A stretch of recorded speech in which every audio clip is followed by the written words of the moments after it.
Hi guys, welcome back to my channel. I hope सब लोग बढ़िया होंगे। लास्ट वीडियो में मैंने चैप्टर 6 स्टार्ट करवाया था। एक इंट्रोडक्शन हुआ था उसका और सोशल बिहेवियर बताया था। Social cognition, attribution, impression formation, social facilitation और प्रो सोशल बिहेवियर तक करवाया था। उसके बाद नेक्स्ट टॉपिक आता है nature and components of attitude, page number 108। तो ये शुरू करने से पहले जो इस वीडियो के पहले फर्स्ट और सेकंड पार्ट है वो देख लेना, और उसमें से कुछ भी समझ नहीं आए तो प्लीज़ पूछने का कष्ट उठाएं। अभी nature and components of attitude से स्टार्ट करते हैं।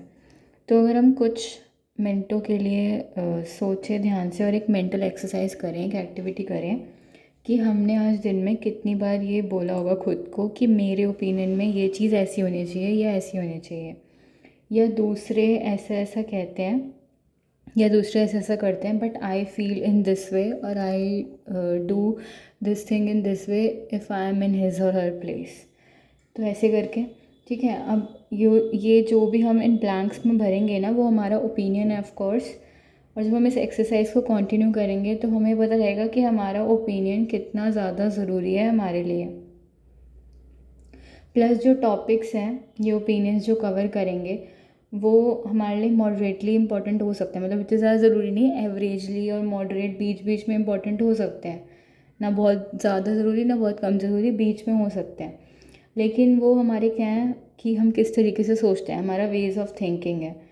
और वो हम लाइक हमारे लिए वो इतना मैटर नहीं करता है कि दूसरे लोग उससे अग्री करें या डिसअग्री करें, क्योंकि वो हमारा व्यू है, हम उससे एग्री करते हैं, हमारे लिए उतना ही बहुत है, राइट। तो it doesn't matter much to us कि अदर्स विल अग्री और डिसअग्री विद माई व्यू और विद आर व्यू, ठीक है। ऑन द अदर हैंड अगर हम देखें तो कुछ ऐसे टॉपिक्स होंगे जो हमारे लिए या स्पेसिफिकली सिर्फ मेरे लिए या तुम्हारे लिए एक्सट्रीमली इम्पॉर्टेंट है और हमसे बहुत कनेक्टेड, हमसे बहुत जुड़े हुए हैं।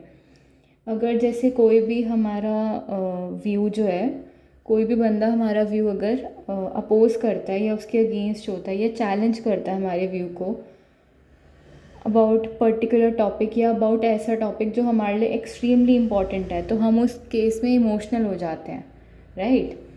तो इफ़ समवन अपोजेज और चैलेंजेस हमारा व्यू जो कि हमारे लिए एक्सट्रीमली इम्पॉर्टेंट है, एक्सट्रीमली इम्पॉर्टेंट टॉपिक से जुड़ा है या हम उससे बहुत कनेक्टेड और अटैच्ड हैं, तो उस केस में हम इमोशनल हो जाते हैं। बिकॉज वी डोंट वांट ना कि हमें कोई भी किसी भी तरीके से पेन दे या हर्ट करे, राइट।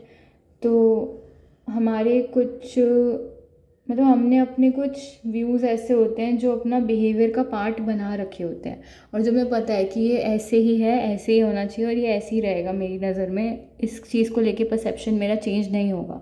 ऐसे करते हैं ना हम लोग कुछ चीज़ों को लेकर। तो you may have made some of these views part of your behaviour as well.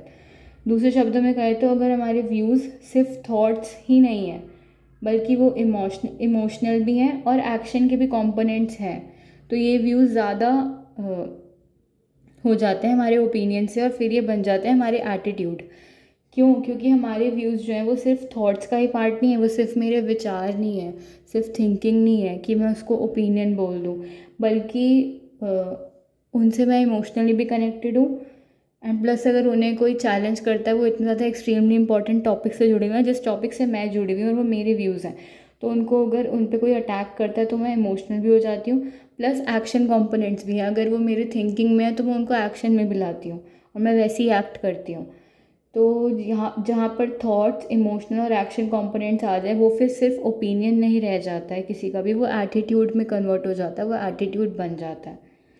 If your views are not merely thoughts but also have emotional and action components, then these views are more than the opinions, they are examples of attitudes. अब attitudes की सारी definition agree करती है इस बात से कि attitude एक स्टेट ऑफ माइंड है। इसके अंदर कुछ व्यूज़ आते हैं, कुछ थॉट्स आते हैं किसी भी टॉपिक को लेकर, और जो टॉपिक को लेकर आएंगे उस टॉपिक को हम नाम देते हैं एटीट्यूड ऑब्जेक्ट। प्लस इसका कुछ इवैल्यूएटिव फीचर होता है, इवैल्यूएटिव फीचर कि तुम इसको इवैल्यूएट कर सकते हो, पॉजिटिव, नेगेटिव या न्यूट्रल उसमें डाल सकते हो कैटेगरी में। एंड इसमें इमोशनल कंपोनेंट भी होता है, इमोशनल कंपोनेंट से ये कंपनी हो रहा होता है। प्लस टेंडेंसी भी होती है कि एक पर्टिकुलर तरीके से तुम एक्ट करोगे इस एटीट्यूड ऑब्जेक्ट यानी कि इस टॉपिक को लेकर। और जो थॉट कंपोनेंट होता है उसको हम कॉग्निटिव एस्पेक्ट बोलते हैं। Thinking, cognition, process of knowing, है ना। तो हम कॉग्निटिव एस्पेक्ट बोलते हैं। इमोशनल कंपोनेंट को हम अफेक्टिव एस्पेक्ट बोलते हैं। इमोशंस रिलेटेड अफेक्ट्स होते, इमोशंस को हम अफेक्ट्स भी बोलते हैं, तो affective aspect. And tendency to act, जो हमारी क्षमता और एबिलिटी है कि हम इस तरीके से एक्ट करेंगे या बिहेव करेंगे, वो बिहेवियरल या कोनेटिव। बिहेवियरल आसान है क्योंकि ABC से तुम्हें एटीट्यूड के कंपोनेंट्स याद रहेंगे। तो बिहेवियरल एस्पेक्ट, अगर मैं इनको साथ में लूँ तो 3 तरह के एस्पेक्ट्स हैं ABC components: affective, behavioural, cognitive components of attitude. अब एटीट्यूड्स, तो एटीट्यूड्स हैं ही खुद में, कोई बिहेवियर नहीं है, लेकिन वो रिप्रेजेंट करते हैं एक टेंडेंसी, जिस तरीके से हम बिहेव करेंगे या एक्ट करेंगे एक सर्टेन वे में। अब एटीट्यूड के अंदर मैंने बिहेवियर भी बोल दिया, थॉट भी बोल दिया, इमोशनल भी बोल दिया, तो इसका मतलब ये नहीं है कि एटीट्यूड बिहेवियर बन गया, या एटीट्यूड सिर्फ कॉग्निशन ही है, या एटीट्यूड सिर्फ अफेक्टिव एस्पेक्ट में ही आता है। ऐसा कुछ नहीं है। एटीट्यूड के अंदर ये तीनों आते हैं, तीनों इंक्लूड होते हैं, तभी वो एटीट्यूड बनता है। वहीं जो ओपिनियन था वहाँ पे मेरी सिर्फ थिंकिंग और कॉग्निशन नज़र आ रहा था, बट अगर एटीट्यूड है तो वहाँ पे मेरा cognitive aspect, affective aspect, behavioural aspect तीनों आते हैं। तभी, एक सेकेंड, हाँ, तभी जो एटीट्यूड्स हैं, attitudes are themselves, not behaviour. मतलब एटीट्यूड्स तो एटीट्यूड ही है, एटीट्यूड के अंदर तो तीनों ही आएगा, behavioural component, cognitive component, affective component. सिर्फ बिहेवियर नहीं आएगा।